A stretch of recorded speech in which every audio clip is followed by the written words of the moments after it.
Mayroon akong piyesa. Tungkol sa isang grupo na kung tawagin ay ministeryo. Ministeryo na kung saan ay malawak sa pagpapagal ng mga salita ng puong may kapal.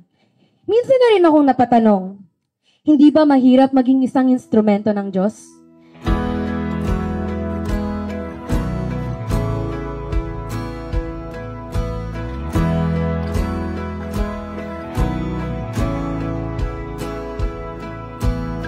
Marahil mahirap. Mahirap kung tutusin. Nasa ibabaw tayo ng mundo sa kung saan dapat maging bahagi tayo rito. Pero nakakamangha ang binigay niyang mga sundalo. Walang kinakatakutang unos o kahit na bagyo. Lahat ay kayang suungin, sakuna o problemang dumarating at kahit ano pang adikain. Basta kasama ang Diyos, walang makakapigil sa It's time for these walls to come down.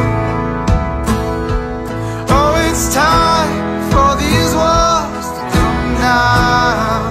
See, they will crumble at the sound.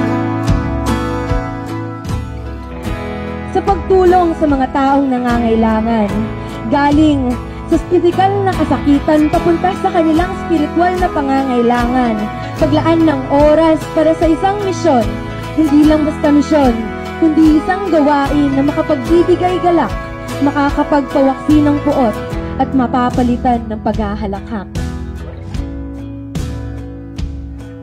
But this new music being played reached the lonely man in the tower.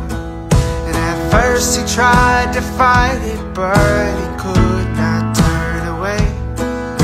The sudden building new desire to go reopen the gate. Oh, it's time for these walls to come down. Oh, it's time for these walls to come down. See, they will crumble at the sound. You calling me, baby, baby, please.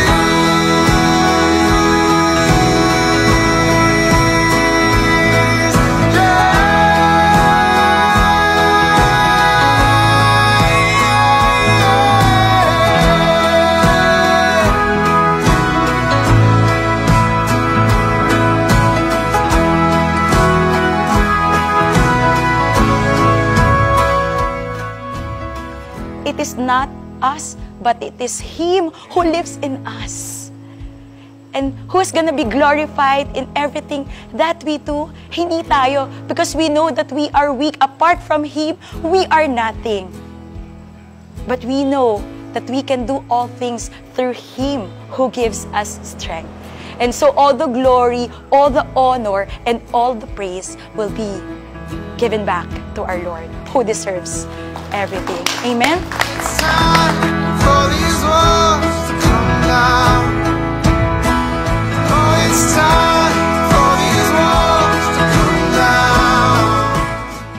And this medical and dental mission would not be possible without the help of our COG National, the We Exalt You Jesus Foundation, partners and donors. Again, sobrang maraming salamat po sa inyo from the bottom of our hearts. In behalf of Negros Occidental, We Exalt You Jesus Foundation team, maraming salamat po. With much gladness, gratitude, and thanksgiving, Kuya Jack or Brother Jack, your team leader, is signing off. Thank you.